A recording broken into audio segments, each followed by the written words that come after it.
रामकृष्ण हरी अवधूत चिंतन श्री गुरुदेव दत्त. कशात आपण सर्वजण मजेत असाल, भगवंताच्या भजनात तल्लीन असाल अशी अपेक्षा करते आणि आजच्या व्हिडिओला सुरुवात करते. गुरुवार म्हटलं की हा जो वार आहे तर तो दत्तगुरूंचा वार आहे. गुरुपूजनाचा हा वार आहे आणि या दिवशी आपण दत्तप्रभूंची भक्ती करत असतो. नव्हे नव्हे दत्तगुरूंचे जे भक्त आहेत, जे स्वामी समर्थांचे भक्त आहेत, ते गुरुवारच्या दिवशी संपूर्ण दिवसभर उपवास धरतात आणि जे जे काही भगवंताला आळवण्याचे स्तोत्र आहेत, मंत्र आहेत, ज्या काही उपासना आहेत, त्या पद्धतीने त्यांच्या पद्धतीने गुरुवारच्या दिवशी करत असतात. म्हणजेच काय, एकंदरीत दत्तप्रभूंना खुश करण्यासाठी, दत्तप्रभूंना प्रसन्न करण्यासाठी हा जो दिवस आहे तो ठरलेला आहे. कोणता? तर तो आहे गुरुवार.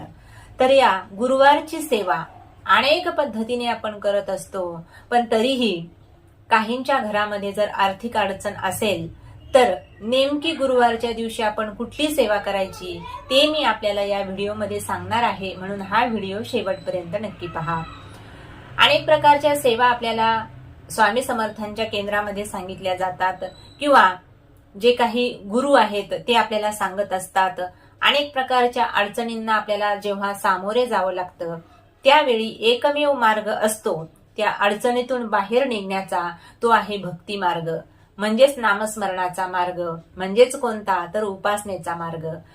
कुणीही कुणाला कोणत्याही अडचणीतून बाहेर काढू शकत नाही. या जगामध्ये कुणीही कुणाची मदत करू शकत नाही. फक्त आपणच आपली मदत करू शकतो, आपणच आपल्याला करू शकतो. ती कशा पद्धतीने? तर भगवंताच्या सेवेतून. जो सेवाधारी आहे, भगवंताचं नामचिंतन जो करत आहे, भगवंताच्या भजनात जो तल्लीन असतो, फक्त संकट आल्यावरच नाही तर ज्यावेळी संकट नसतं त्यावेळी सुद्धा भगवंताची प्रेमाने आराधना करणारे काही साधक आपल्यामध्ये सापडतात. आणि मग सुख असो किंवा दुःख असो, ते दोन्हीही वेळेमध्ये खुश राहतात, आनंदी राहतात. पण सामान्य जे तुमच्या आमच्या सारखे आहेत त्यांचं काय होतं? जेव्हा सुख आलं तेव्हा आपण मात्र देवाकडे जात नाही. पण जेव्हा दुःख येतं आपल्या प्रपंचामध्ये, कुठल्याही प्रकारच्या ज्या अडचणी येतात आणि त्या अडचणीतून आपल्याला मार्ग निघत नाही, मग त्यावेळी आपण सर्व प्रयत्न करून थकलो की मग देवाकडे येतो. मला सांगायचंय काय, लक्षात घ्या. अगोदरच आपण जर भगवंताशी कनेक्ट राहिलं, म्हणजेच काय, भगवंताचं नामचिंतन केलं, तर सुख आलं काय आणि दुःख आलं काय आपल्याला काहीही फरक पडणार नाही. म्हणून आर्थिक स्थिती बदलण्यासाठी गुरुवारच्या दिवशी आपल्याला एक सेवा मी आज सांगणार आहे. अत्यंत सुंदर सेवा आहे आणि दत्तगुरूंचा आवडीचा विषय कोणता असेल तर तो आहे नामस्मरण. आपण त्यांचं नामस्मरण तर नेहमीच करतो, पण दत्तगुरूंना सर्वात प्रिय काय असेल तर ती आहे गोमाता. तर या गोमातेची सेवा आपल्याला या दिवशी करायची आहे. आता 5 गुरुवार ही सेवा आपल्याला करायची आहे. जास्तीत जास्त 11 आणि कमीत कमी 5 गुरुवारची सेवा आपल्याला करायची आहे. ज्यांच्याकडे गोमाता आहे, ज्यांच्या आजूबाजूला आसपास, त्यांनी ही सेवा जर केली तर त्यांच्या जीवनामध्ये खूप मोठा बदल झाल्याशिवाय राहणार नाही. कारण अगोदरच सांगितलेलं आहे की गोमातेची सेवा करा. ज्यावेळी आपण हा इहलोक सोडून जाणार त्यावेळी वरती गेल्यानंतर जी वैतरणी नावाची नदी आहे ती पार करून जाण्यासाठी ही गोमाता आपल्याला मदत करते. पण ती गोमाता कुणाला मदत करते?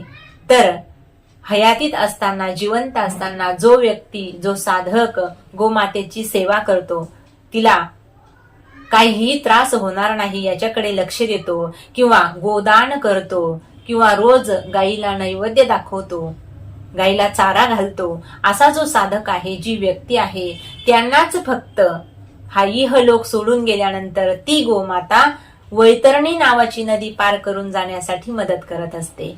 म्हणून अनेक वेळा सांगितलं जातं, गोदान करा, नाही का, गायीची सेवा करा. गाय ही कोण आहे? तर आपली माता आहे. तर 5 गुरुवार आपल्याला गोमातेची सेवा करायची आहे. आणि ज्यांना जमत असेल ते तर नेहमीच करतात, पण ज्यांना जमत नाही, पण ज्यांना दत्तप्रभूंची कृपा मिळवायची आहे, त्यांनी गोमातेची सेवा कशा पद्धतीने करायची बघा. 5 गुरुवार ही सेवा केली तरी चालते. तर सकाळी उठल्यानंतर स्नान वगैरे झाल्यानंतर आपली पूजा झाल्यानंतर जेव्हा आपण गोमातेला नैवेद्य दाखवणार आहोत तर त्यासोबत या गुरुवारी म्हणजेच ज्या गुरुवारपासून तुम्ही ही सेवा सुरू करणार आहात त्या गुरुवारपासून गोमातेला पिवळा नैवेद्य अर्पण करायचा आहे। आता पिवळं काय आहे तर जी हरभऱ्याची डाळ आहे ती थोडीशी आपली पावशेर किंवा अर्धा किलो डाळ गोमातेला द्यायची आहे। त्यानंतर पिवळे फळं असतील, केळी वगैरे किंवा आंबे असतील तर ते तुम्ही देऊ शकता। जो पिवळा नैवेद्य आहे तो अर्पण करायचा आहे। आणि कसा अर्पण करायचा आहे तर बघा, तुम्ही जर गोमातेला नैवेद्य खाऊ घालण्यासाठी गेलात तर तिथे गेल्यानंतर काय करायचं आहे, आपल्या हातामध्ये नैवेद्य घ्यायचा आहे। आता हातामध्ये नैवेद्य आपण दाखवतोच, पण थोडीशी डाळ आपल्या हातामध्ये घ्यायची आहे। आणि ती कशा पद्धतीने घ्यायची तर गोमातेने आपल्या हाताला तिच्या जिभेचा स्पर्श तिने केला पाहिजे। म्हणजेच काय थोडक्यात तर गोमातेने आपल्या हाताला चाटलं पाहिजे।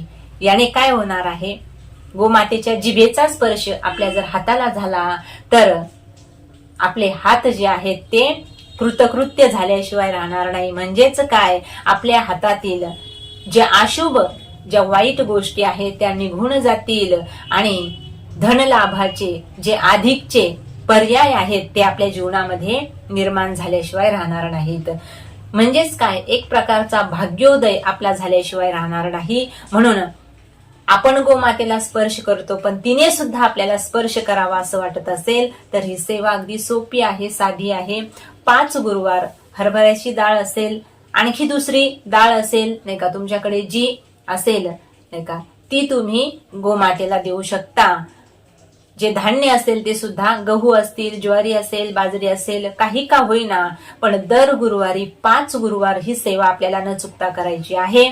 आणि त्यानंतर दुसरी सेवा आहे, सायंकाळच्या वेळी तुमच्या जवळ जे मंदिर असेल, महादेवाचं असेल, गणपतीचं असेल, दत्तात्रय प्रभूंचं असेल, स्वामी समर्थांचं असेल तर तिथे जाऊन आपल्याला पिवळ्या रंगाची मिठाई वाटायची आहे आणि संपूर्ण दिवसभर आपल्याला उपवास धरायचा आहे। अशी सुंदर ही सेवा आहे। पण आता या दिवशी, या गुरुवारच्या दिवशी आणखी एक महत्वाची सेवा आहे। गुरुचरित्रातील जो 18वा अध्याय आहे, आर्थिक स्थिती मजबूत करण्यासाठी जो अध्याय आहे, आपल्याला याचं श्रवण किंवा पठन करायचं आहे।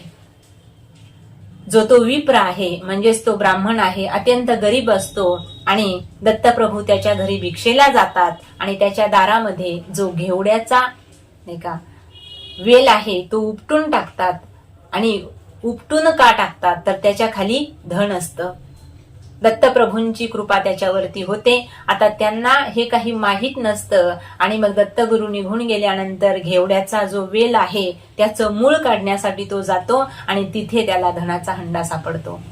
हा जो 18वा अध्याय आहे, धनाचं वर्णन करणारा किंवा त्या विप्राला धनवान बनवणारा जो अध्याय आहे, तो जर आपण श्रवण किंवा पठन केला गुरुवारच्या दिवशी तर निश्चितच आपल्या जीवनातील जे दुःख आहे ते संपून जाईल आणि आपली आर्थिक परिस्थिती जी आहे तर ती चांगली व्हायला लागेल। पण याबरोबरच आपल्याला जे प्रयत्न आहेत ते मात्र थांबवायचे नाहीत। फक्त गोमातेची सेवा करून किंवा गुरुचरित्राचा अध्याय वाचून किंवा श्रवण करून आपली आर्थिक स्थिती बदलणार नाही। त्याच्यासाठी तुम्हाला कष्ट नाही का, प्रामाणिकपणाने कष्ट करावे लागतील, चिकाटीने प्रयत्न करावे लागतील आणि तुमचं जे कार्य आहे ते कार्य भगवंताचं समजून तुम्ही जर करत राहिलात तर तुम्हाला नक्कीच यश मिळेल आणि तुमच्या जीवनामध्ये भरभराट झाल्याशिवाय राहणार नाही। म्हणून अत्यंत सोपी सेवा आहे ही सेवा। 5 गुरुवारची आहे। ज्याला शक्य होईल त्याने ही सेवा केलीच पाहिजे असं मला वाटतं। म्हणून ही सेवा नक्की करा आणि दत्तप्रभूंची कृपा मिळवा। रामकृष्ण हरी। अवधूत चिंतन श्री गुरुदेव दत्त।